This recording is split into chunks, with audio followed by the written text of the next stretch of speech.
Chapitre 5 à 9 Règne de David à Jérusalem sur tout Israël.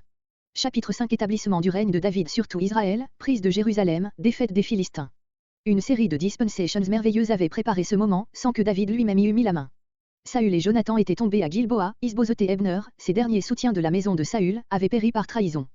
Ainsi tout ce qui aurait pu faire obstacle à son avènement au trône avait été enlevé sans son concours. David pouvait s'appliquer ce qu'il a dit lui-même du Messie promis dans le psaume 110, l'Éternel a fait de tes ennemis le marchepied de tes pieds. Le peuple lui-même reconnut dans ces dispensations la main de Dieu et ses chefs vinrent le lui déclarer pendant qu'il demeurait encore à Hébron. Verset 1. Par ces mots, nous sommes tes os et ta chair, ils veulent dire que David appartient par le sang, non seulement à la tribu de Juda, mais au peuple entier. Ainsi cessa la division qui avait existé entre Israël et Juda et fut rétablie pour un temps l'unité nationale. Verset 2.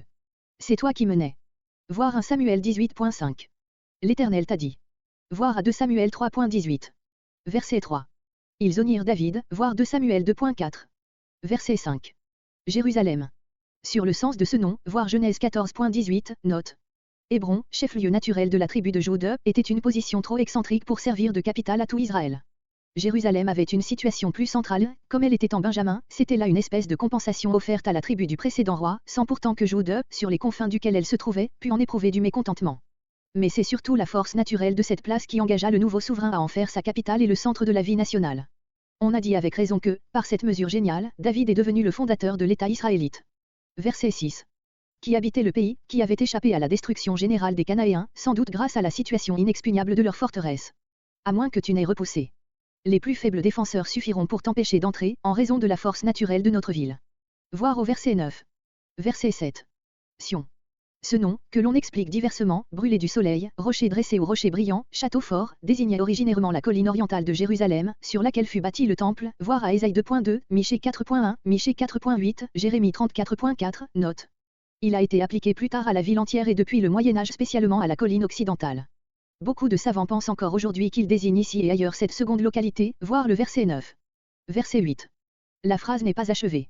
D'après une chronique 11.6, elle se terminait par les mots « sera chef et prince », ce qui peut s'appliquer à une dignité soit militaire, soit civile, celle de général de l'armée ou de gouverneur de la ville. Atteindra les créneaux. Le sens donné ici au mot hébreu est absolument hypothétique. Ce terme se retrouve psaume 42.7, où il paraît signifier vague ou cataracte, d'un verbe qui signifie « faire du bruit ». C'est pourquoi plusieurs pensent qu'il s'agissait de chercher à pénétrer dans la forteresse par un canal intérieur communiquant avec la fontaine dite de Marie, dont l'eau jaillit au pied de la colline, dans la vallée du Cédron et qui alimentait d'eau la forteresse. Mais la récompense promise par David fait penser à un exploit d'une autre nature. C'est pourquoi, avec un grand nombre d'interprètes, nous préférons la traduction adoptée. Et les boiteux et les aveugles. David désigne ici tous les Jébusiens par les termes qu'il avait employés eux-mêmes en parlant de leurs invalides. C'est pourquoi l'on dit. La mention de ce dicton est évidemment amenée par les derniers mots, ennemis de David. Mais il est impossible aujourd'hui d'en comprendre la portée et même de déterminer de quelle maison il est question. Verset 9. La forteresse. Les uns placent, avec la tradition et peut-être déjà avec Joseph, la forteresse sur la colline occidentale qui est la plus élevée, mais aussi la plus accessible, les autres la placent sur la colline de l'Est, celle du Temple. Ces deux collines sont séparées par une vallée, jadis très profonde, dirigée du nord au sud, le Tyropéon ou vallée des fromagers. La colline orientale forme un triangle dont la pointe tournée au sud s'incline graduellement. Les côtés est et ouest sont coupés à pic, il n'est accessible que par le nord. Cette position en quelque sorte inexpugnable rend mieux compte de la sécurité arrogante qu'exprime la moquerie des Jébusiens quand ils voient David prêt à attaquer leur forteresse. Il est à remarquer encore que, tandis que la colline de l'ouest manque de source permanente, celle de l'est possède, comme nous l'avons dit, une source abondante. Ces considérations, ainsi que les nombreux passages où Sion et la colline du Temple sont identifiés, nous paraissent faire pencher la balance en faveur de la seconde manière de voir. Voir à Néhémie 3.15. D'après cela, la forteresse jébusienne, que remplaça bientôt la ville de David, aurait été située sur l'emplacement s'étendant au sud du Temple, là où commence la pente d'Ophel qui descend par degrés jusque vers le lieu où se rencontrent la gorge du Tyropéon et la vallée du Cédron. Bâti tout alentour, il entoura toute cette localité d'un mur d'enceinte. Millo. Ce mot, que nous avons déjà rencontré Juge 9.6 où il désignait une tour fortifiée, signifie proprement remplissage, remblai. Il paraît désigner ici un ouvrage de fortification qui barrait la vallée de Tyropéon et unissait le colline oriental à l'occidental. Ce passage partait de la partie sud de la terrasse où fut bâti le temple. C'était un remblai qui servait à protéger la ville haute, assez accessible par la vallée du Tyropéon, contre les surprises de l'ennemi. Wilson a retrouvé en cet endroit les restes d'un pont et encore à cette heure on reconnaît l'existence de cet antique remblai à la pente qui se fait sentir de ce point du Tyropéon et vers le nord et vers le sud. Cet ouvrage commencé par David fut ensuite agrandi par Salomon, un roi 9.15, comparé à un roi 11.27. Il ne faut pas confondre les restes des piliers enfouis sous le sol actuel et retrouvés par Wilson avec l'arc de Robinson, qui est le commencement d'un autre pont situé plus au sud, à l'angle sud-ouest de la terrasse du temple et qui servait à la communication entre les deux villes. Il ne fut construit que plus tard, au temps des Hérodes. Nous devons une partie des renseignements qui nous ont éclairci ce point à Monsieur Schneller, fils, pasteur à Cologne. Et au-dedans, il bâtit aussi des maisons en dedans de l'enceinte fortifiée. Verset 11. Rairum.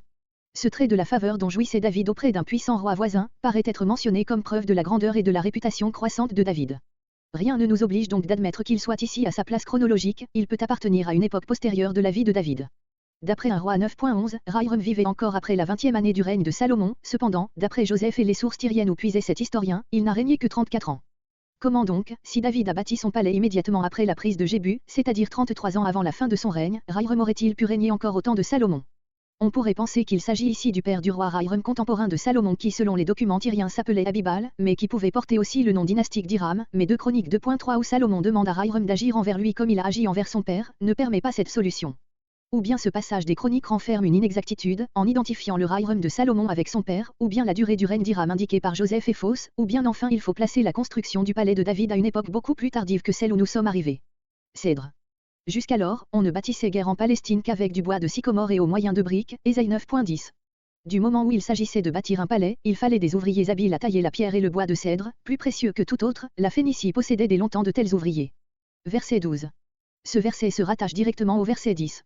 Les versets 13 à 15 donnent une nouvelle preuve de la manière dont David, à mesure qu'il croissait en richesse et en puissance, adopta peu à peu les muresses des monarques orientaux.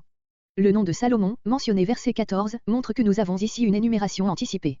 Cette liste se trouve de nouveau avec quelques modifications dans une chronique 3.5-8, une chronique 14.4-7. Elle correspond à celle des fils de David qui lui naquirent à Hébron, 2 Samuel 3.2-5. Verset 17. Verset 17 à 25 Première guerre de David avec les Philistins. Cette guerre paraît avoir eu lieu avant la conquête de Jébu et immédiatement après que David eut quitté Tsiklag et été reconnu roi d'Israël à Hébron. Ainsi s'explique l'expression pour chercher David. Après la prise de Jébu, les Philistins auraient su où le trouver. Au lieu fort. Ce lieu fort n'était certainement pas la forteresse de Jébu, qui serait désignée plus clairement. Ce ne peut être non plus le lieu fort de 1 Samuel 23.4, en Moabitie, c'est probablement celui dont il est parlé 1 Samuel 22.1 et 2 Samuel 23.14, qui se trouvait près de Bethléem. David, averti de l'invasion des Philistins, descendit d'Hébron à leur rencontre. Mais ceux-ci, passant plus au nord, pénétrèrent jusque tout près de Jérusalem. Verset 18. Vallée des Réphaïm, voir à Josué 15.8. Verset 20. Baal-Pératsim, maître des brèches, possédant des brèches, c'est-à-dire lieu muni de brèches, c'était sans doute un lieu par où les Philistins s'étaient dispersés et enfuis comme l'eau qui s'échappe à travers une digue rompue, voire sur le mot Péret, dont nous avons ici le pluriel, Genèse 38.29 et 2 Samuel 6.8. Cet endroit, qui n'est mentionné ailleurs que dans Ésaïe 28.21, où cet événement est rappelé, est ainsi nommé par anticipation, car il n'a reçu son nom qu'à cette occasion. Verset 22. Nouvelle expédition des Philistins, spécialement racontée pour faire ressortir la différence d'avec la première dans la réponse de l'Éternel et le mode de la victoire.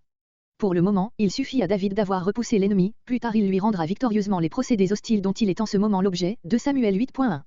Plusieurs traits remarquables de ces guerres avec les Philistins seront encore mentionnés dans la suite de notre livre, 2 Samuel 23.9, 2 Samuel 23.14. Verset 23. Par derrière. La première fois l'attaque avait eu lieu du côté du sud, cette fois-ci elle a lieu du côté du nord. Mûrier. Le sens exact du mot hébreu est inconnu. Verset 24. Quand tu entendras. Dieu lui-même donnera le signal de l'attaque. Un bruit de pas. C'est l'armée céleste dont la marche aérienne doit entraîner l'armée de David et lui garantir la victoire. Ce trait si dramatique n'a pas d'analogue dans toute l'histoire sainte.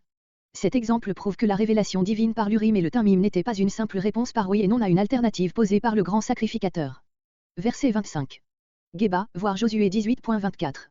Les Philistins s'étaient répandus vers le nord dans toute la contrée. Dans une chronique 14.16, c'est Gabaon qui est indiqué comme point d'attaque. Gézer, sur la limite d'Éphraïm et de la Philistie, Josué 16.3.